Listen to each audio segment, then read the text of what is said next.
भगवान उमा महेश के चरणों में वंदन करते हुए मंच पर आसीन भाई अरुण जी, भाई सारड़ा जी, भाई सीए प्रकाश जी, कासट, मेरी बहन,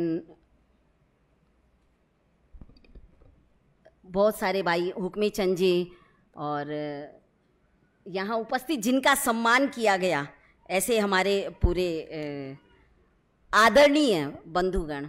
मुझे लगता है बहुत समय हो गया है, आप में से आप 5 बजे से यहाँ 4:30 बजे से बैठे हैं, काफ़ी समय भी हो गया। इसलिए मैं निवेदन कर रही थी आदरणीय सारड़ा जी से कि मैं 5 मिनट का ही समय लूँगी। और आज गंगा दशहरा है, आपको गंगा दशहरे की और कल जो हमने महेश नवमी मनाई उस महेश नवमी की बहुत बहुत मंगल कामनाएं।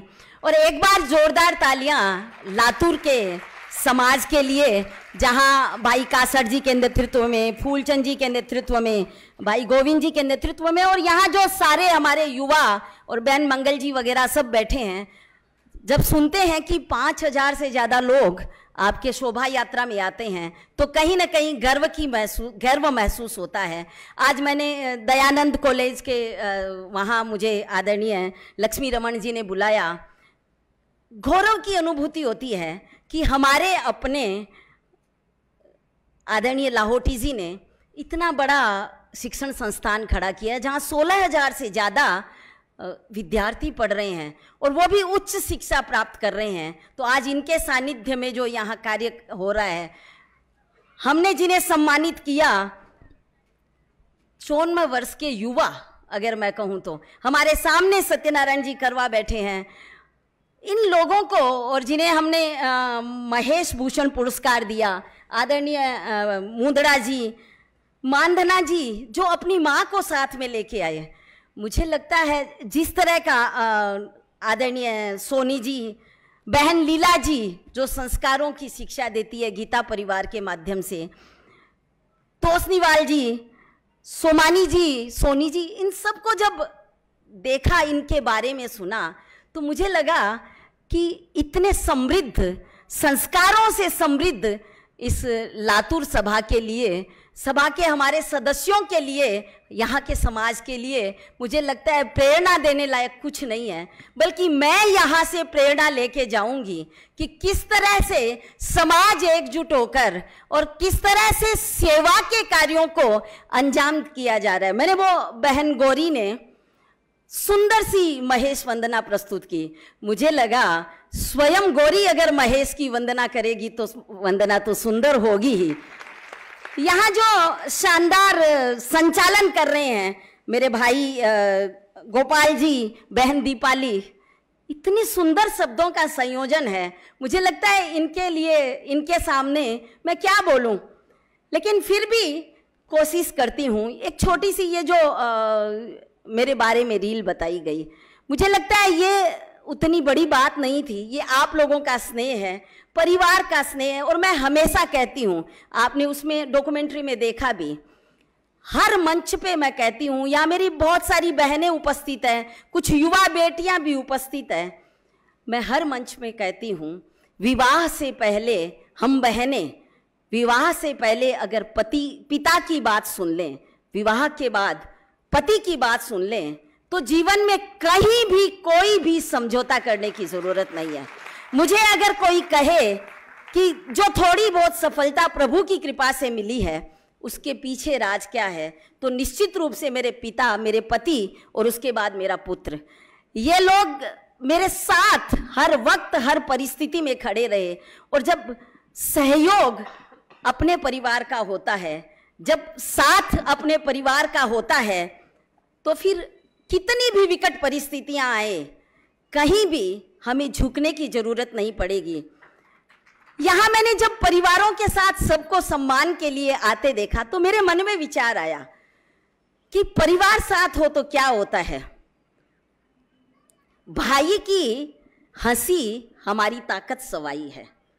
मतलब परिवार साथ में, आप खाली विजुअलाइज कीजिएगा, भाई की हंसी हमारी ताकत सवाई है, बहन की हंसी हमारी मजबूत कलाई है, पिता की हंसी बच्चों की असली कमाई है, और माँ की हंसी, जो मैंने माँ का देखा यहाँ, जो माँ की हंसी प्रभु की प्रभुताई है, बच्चों की हंसी दर्द की भुलाई है, बेटी की हंसी बाप की असली कमाई है। ये जो आजकल युवा पीढ़ी सोचती है ना, ये जो प्रेम और प्यार का जो चक्कर हम देखते हैं बॉयफ्रेंड गर्लफ्रेंड का, मैं उनको कहना चाहूंगी, प्रेमिका की हंसी हवा हवाई है और पत्नी की हंसी ही सुख की सच्चाई है।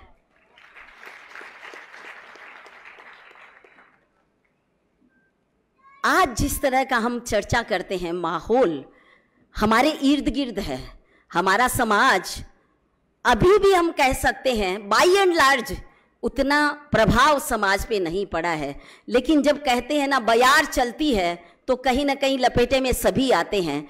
तो आज समाज के सामने भी चैलेंज है, चुनौती है कि जिस तरह का वातावरण ये इन मीडिया वालों ने प्रेजेंट किया है, जिस तरह की विदेशी सभ्यता और संस्कृति की सोच हमारे अपने घरों में ये जो प्रिंट डिजिटल और ये जो टीवी के माध्यम से हर दिन परोसी जा रही है, कहीं ना कहीं चाहते हुए भी न चाहते हुए भी हम इसके शिकार बन रहे हैं। और इससे अगर बचना है तो हमें सिर्फ एक ही काम करना है, हमें हमारी भावी पीढ़ी के साथ, हमारे बच्चों के साथ, हमारे युवाओं के साथ संवाद स्थापित करना है। जब हमारे अपने परिवार में हमारी संतानों को वो स्नेह, जो जिस स्नेह के वो अधिकारी हैं, वो नहीं मिलता है, कहीं ना कहीं जो कहते हैं ना आजकल, मुझे लगता है मैंने अभी भीड़ में भी बताया कि क्या कहते हैं बच्चे सुनते नहीं है बात, क्या करना चाहिए। मैं कहती हूँ बच्चों को स्नेह का एहसास करवाइए। हमारे जमाने में क्या होता था, हमारे बड़े लोग बोलते नहीं थे, कहते थे कि भाई टाबरा न सब्र सामने काई लाड करनो है। लेकिन अब परिस्थितियां बदल गई है, अब सारा परिवेश बदल गया है। अब बच्चों को लाड करना चाहिए। आप बच्चों के साथ बच्चों को स्नेह का स्पर्श दें। जो कहते हैं ना आधुनिक पीढ़ी, बच्चों को हक करें, हर दिन करें, ताकि वो गले बच्चों को लगाएंगे तो उन्हें लगेगा कि ये हमारा सेफेस्ट जोन है। मेरे माता पिता, मेरे परिवारजन जब तक मेरे साथ में हैं, मुझे कहीं बाहर से कुछ भी स्नेह की जरूरत नहीं है, कुछ भी प्रेम की जरूरत नहीं है। बच्चों के साथ संवाद रखेंगे तो बच्चे जो भी होगा आपको आके कहेंगे, आपसे झिझकेंगे नहीं, आपसे डरेंगे नहीं, आपको अपना समझेंगे। अगर उनके मन में कुछ भावनाएं प्रस्फुटित होती भी है तो वो आपसे शेयर करेंगे। और जब ये बीज उगता है, उसी वक्त अगर हम ध्यान दे दें तो ये गलत रास्ते पे हमारी संतान जाती नहीं है। अगर किसी संतान ने निर्णय लिया है कहीं अपनी मर्जी का विवाह करने का, तो कहीं ना कहीं गलती हम पेरेंट्स की भी है। हमने भी कहीं ना कहीं संवाद नहीं रखा। एक बच्चा, अगर एक लड़की हो या लड़का किसी दूसरे के साथ जीवन बसाने का सोचता है तो एक दिन में नहीं सोचता है, पिछले 1 साल से सोच रहा होगा। लेकिन हम माँओं ने नहीं समझा। हमारे पिता तो खैर अधिकांशतः ऐसा ही होता है, हम मारवाड़ी माहेश्वरियों के दिमाग में तो यही रहता है कि अर्थ के बिना सब व्यर्थ है, और हम उसी में लगे रहते हैं। सारा समय ऐसे लगता है कि पैसा कमाना ही जीवन का लक्ष्य है। पैसा बहुत बड़ी चीज है बंधुओं, मैं मानती हूं, लेकिन पैसा बहुत कुछ है, लेकिन सब कुछ नहीं है। इस पैसे कमाने की होड़ में कहीं हम हमारे परिवार से टूट जाते हैं, हमारे पत्नी को स्नेह से वंचित करते हैं, प्रेम से वंचित करते हैं, कहीं ना कहीं हमारी संतान से छूट जाते हैं, तो ये पैसा क्या काम आएगा। तो जीवन में संतुलन बनाकर हमें चलना होगा। कल झाला में कार्यक्रम था, बहनें ज्यादा थी, इसलिए मैंने सब कुछ बहनों के लिए ही बोला। मुझे लगता हम बहनों में शक्ति ज्यादा है। हम ममता, दया, करुणा, क्षमाशील, सहनशीलता की मूर्ति हैं, और निश्चित रूप से हमारे परिवार बचे इन विकट परिस्थितियों में भी आज बचे हुए हैं, तो इसीलिए बचे हुए हैं कि हमारी बहनें चरित्रवान हैं, हमारी बहनें योग्य हैं, परिवार को साथ में लेके चलती है। ईंट दीवारों की एक बिल्डिंग को अगर घर बनाती है तो हमारी बहनें बनाती है। तो मैं पुरुष भाइयों से आज कहना चाहूंगी कि आप जिस पत्नी को हाथ पकड़ के लेके आए हैं, विशेष रूप से युवा, आज जो परिवारों में विघटन की स्थिति बन रही है, उन युवा मेरे बेटों से मैं कहना चाहूंगी, आप जिस पत्नी को घर पे लाए हैं हाथ पकड़ के, अपना पूरा परिवार छोड़कर सिर्फ आपके लिए जो यहाँ चल के आई है, तो आपका भी कर्तव्य बनता है कि आप अपने परिवार के साथ उसको आत्मसात करें। देखिए, एक नए परिवेश से पढ़ी लिखी बच्ची जब आती है, और आजकल तो क्या है, एक या दो संतान है तो माता पिता भी बच्चों को ना नहीं करते हैं, तो बचपन से वो बेटी को भी या बेटे को भी यही आदत होती है कि जो उसने कहा वही पिता माता ने कर दिया, और वही कारण बनता है परिवारों के विघटन का। आप में से कई आश्चर्य करेंगे कि उससे क्या कारण बनता है, क्योंकि बच्चे को एडजस्ट करने की आदत ही नहीं होती। बच्चा सहन शक्ति शब्द ही भूल जाता है, उसे लगता है उसने जो भी सोच लिया उसे मिलेगा। लेकिन जब दो विपरीत परिवेश से आए हुए लोग पति पत्नी के रूप में सब कुछ साझा करते हैं, तो बहुत सारा एडजस्टमेंट चाहिए, बहुत सारी समझ चाहिए, और उस समझ के लिए कहीं ना कहीं परिवार से भी प्रेरणा चाहिए, परिवार का भी सहयोग चाहिए। तो न केवल हमें हमारी बेटियों को इसके लिए सुसंस्कारित करना है, हमें हमारे बेटों को भी सुसंस्कारित करना है, क्योंकि ये जो आपकी पत्नी है, जो अपना घर परिवार छोड़ के आई है, वो खुशी की लहर है, उसे उदासी न समझो। वो खुशी की लहर है, उसे उदासी न समझो। ये कलियों सी ताजा है, उसे बासी न समझो। ये माँ, मैं अपनी बहनों के लिए कहना चाहती हूँ, विशेष रूप से हमारे भाइयों को, ये माँ, बहन, बेटियां और पत्नियां हैं, इन्हें अपने चरणों की दासी न समझो। ये आपके घर की रानियां हैं। कई बार अगर कोई गलती भी हो जाए तो डांटने की बजाय उन्हें समझाइए, अपने घर के रीति रिवाज बताइए, अपने घर के बड़े बुजुर्गों को भी आप कहीं ना कहीं सोच में परिवर्तन बुजुर्गों को भी करना पड़ेगा। देखिए, वक्त बदला है, डिजिटाइजेशन का युग है, बहुत चीज़ें बदल गई है। इन बदली हुई परिस्थितियों में अगर हम सोचते हैं कि आज से 50 साल पहले हमने जिस वातावरण में हम पले बढ़े, आज हमारे बच्चे भी उसी वातावरण में पले बढ़े, तो ये संभव नहीं है। हमें वक्त के साथ कदम ताल मिला के चलना है, लेकिन बच्चों को घर में संस्कार भी देना है। ये संस्कारों की शुरुआत कब होगी? जब हम हमारे घर में धर्म को प्राधान्यता देंगे। हमारे घर में, जैसा भाई मुंदड़ा जी बता रहे थे, हम नित्य कोई न कोई एक संकल्प लेंगे कि भाई 1 मिनट, 2 मिनट या 5 मिनट हमारे घर का हर व्यक्ति भगवान के सामने बैठेगा, उस परम पिता परमेश्वर की असीम कृपा को अनुभव करेगा, तभी उसके मन में भगवान के प्रति श्रद्धा का भाव होगा। और जिसके मन में भगवान के प्रति श्रद्धा का भाव होता है, जिसके मन में कृतज्ञता का भाव होता है, वो व्यक्ति, वो संतान कभी भी गलत हो नहीं सकती। जब लगता है कि वो परमपिता परमेश्वर हमारे ऊपर है, हमें देख रहा है, और आज जो कुछ भी हमने हासिल किया है, होता क्या है आज की परिस्थितियों में, मैंने क्षमा के साथ मैं माताओं को कहना चाहूंगी, बेटियां थोड़ा पढ़ लेती है, और निश्चित रूप से आज के ज़माने में मुझे तो गौरव की अनुभूति होती है। हमारी बेटियां हमारे बेटों से ज़्यादा सुशिक्षित है, होना भी चाहिए, उसमें कोई गलत भी नहीं है। मैंने तो उस ज़माने में पढ़ाई की जब पूरा समाज विरोधी था। गांव में, जैसे आपने उसमें देखा डॉक्यूमेंट्री में, 1200 लड़कों के बीच में उस सेंटर में अकेली मैं बीकॉम की एग्ज़ाम देने वाली लड़की थी। तो मुझे लगता है हमें बेटियों को पढ़ाना चाहिए, उनके सपनों को साकार करना चाहिए, लेकिन साथ में हमें हमारे बेटियों को संस्कार भी देना होगा।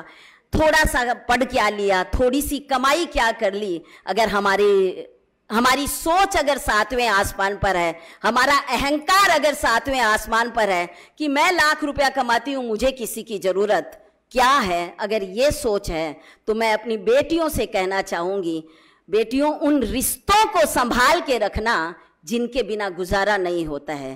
क्या हम रह सकते हैं हमारे पिता के बिना? क्या हम रह सकते हैं हमारे भाई के बिना? क्या हम रह सकते हैं हमारे पति के बिना? क्या हम रह सकते हैं हमारे पुत्र के बिना? ये जब साथ में है तभी जो कहते हैं कि ये सब जो अचीवमेंट्स हैं ये सब नाकामी है। अगर परिजनों का साथ न हो तो सब कुछ बेकार है। ये जब आप जीवन में आगे बढ़ते हो तब आपको समझ में आता है। तो छोटी छोटी बातों के लिए तकरार ना करें। कई बार क्या होता है, आजकल जो विघटन की स्थिति आ रही है वो इसलिए आ रही है, बेटियां सक्षम है, योग्य भी है, लेकिन एक बात बेटी ने कही, दूसरी बात बेटे ने कही, मतलब पति और पत्नी की बात कह रही हूं मैं। पति ने एक बात कही, पत्नी ने 2 कही, पति ने वापस 4 कही, पत्नी ने 8 कही, और वो फिर झगड़ा बड़ा हो जाता है। मैं तो हमेशा कहती हूं सफल रिश्तों का उसूल यही है, बस हमेशा यही कहना कि मैं गलत और तू सही है।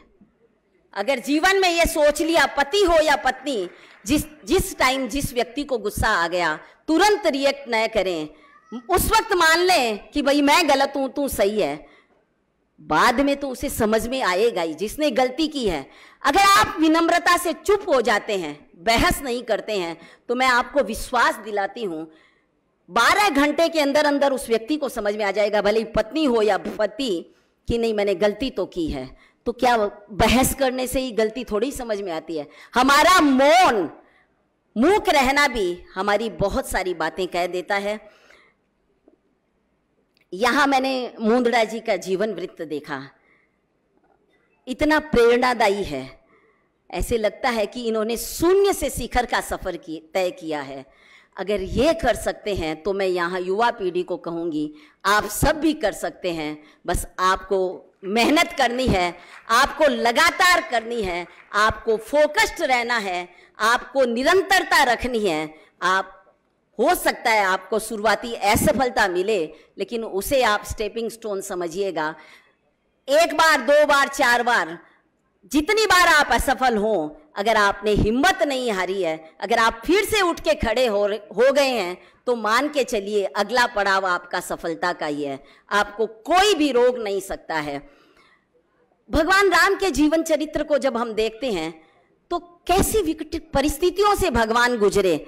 चाहते तो वो भी अपने ननियाल से ले सकते थे सपोर्ट, चाहते तो जब सीता जी का हरण हो गया तो वो दशरथ जी का तो उन्हें पता चल गया था, पर वो अपने भाई भरत को जो वहां से लेके गया था पादुका, और उसने कहा था भैया ये राज्य तुम्हारा है, उनको भी कह सकते थे, लेकिन भगवान ने नहीं कहा। उन्हें लगा कि ये संघर्ष मेरा है और इस संघर्ष को जिस तरह से पिता ने आदेश दिया है उसी तरह से मुझे इस संघर्ष को पार पाना है। तो मैं हमेशा कहती हूं राजवंश रूठे तो, भगवान राम के जीवन चरित्र से, राजवंश रूठे तो, राजमहल छूटे तो, राजमुकुट टूटे तो, हिम्मत न हारना, पत्थरों में प्राण फूंक सेतु फिर बनाना है, पतझड़ का मतलब फिर बसंत आना है। जीवन में अगर पतझड़ भी है, अगर आपने हिम्मत नहीं हारी है, तो निश्चित रूप से आपके जीवन में सफलता है।